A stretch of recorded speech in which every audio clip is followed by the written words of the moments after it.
In this video, I'm going to show you how to place the side rear view mirrors on this Ram 2500 and upgrade them for some tow mirrors. Let's get started.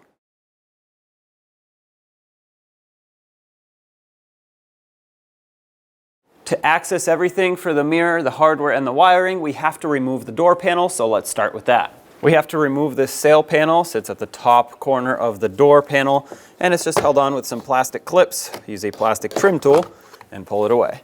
In the center of the door handle, you'll see a little cap. We have to pop this out, and you can use a pocket screwdriver or a pick for that. Usually it's supposed to stay attached, but this one popped right out, so I'm just going to leave it off. And there's a Phillips head screw in here that we have to remove, so use a screwdriver and take that out. Now you can remove this bezel that sits around the door handle itself. A little bit further down we have the window switch as well as the lock switch. Pull this up. Sometimes you might need a trim tool to do this. There's a green connector. Press on the tab and disconnect it. Around the whole door panel you'll see clips that look like this. They have a T15 Torx head to them, and typically you're supposed to be able to unthread the center.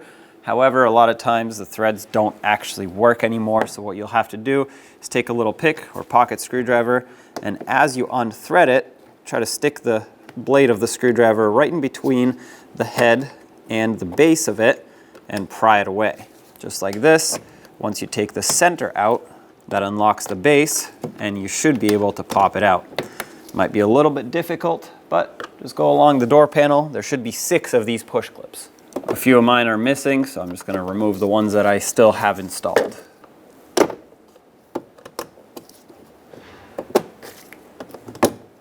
Now what you want to do is grab the door panel, lift up, and pull it away. On this inner door panel, you'll find the door module. This is what controls everything electrical in the door. So window, mirror, locks, anything like that. And this black connector here is the mirror wiring. Now if your truck has more options to begin with, it will have more than one wire. This one happens to just have one, at least on the factory mirror. So I'm going to press on this tab and disconnect it. Follow the wiring harness up and you'll see where it's connected on the door panel with a plastic retainer. There's a couple tabs on the back side that you can squeeze, and once you squeeze those, you should be able to pull this retainer through. And to unbolt the mirror, you need a 10mm socket. Remove the 3 mounting nuts that hold it onto the door. It's a good idea to hold it on this last one so it doesn't accidentally fall down. Although it should have a retainer that holds it on for you, but just in case it's broken. Now grab the mirror, pry it down. That's going to pop it out of that safety retainer and pull it away from the door. Take the new mirror and feed the harness through. Line it up with the door. Now take the 3 mounting nuts and start them onto the new mirror. When you tighten them up, don't go too tight because you can break this off, and make sure they're all evenly tight.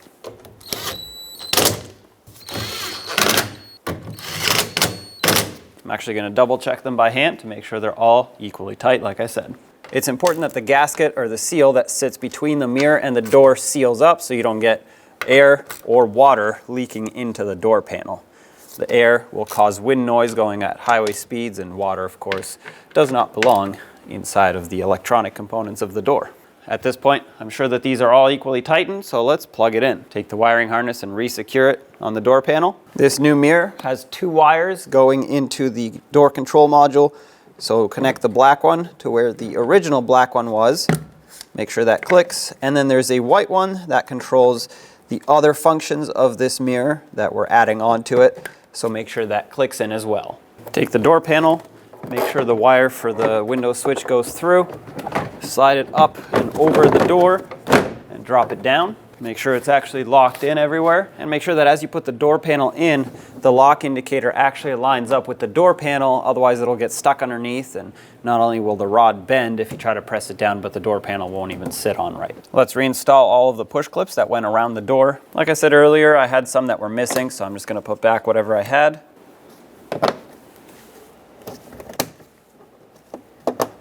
Reconnect the window switch, make sure that clicks, and drop it back down.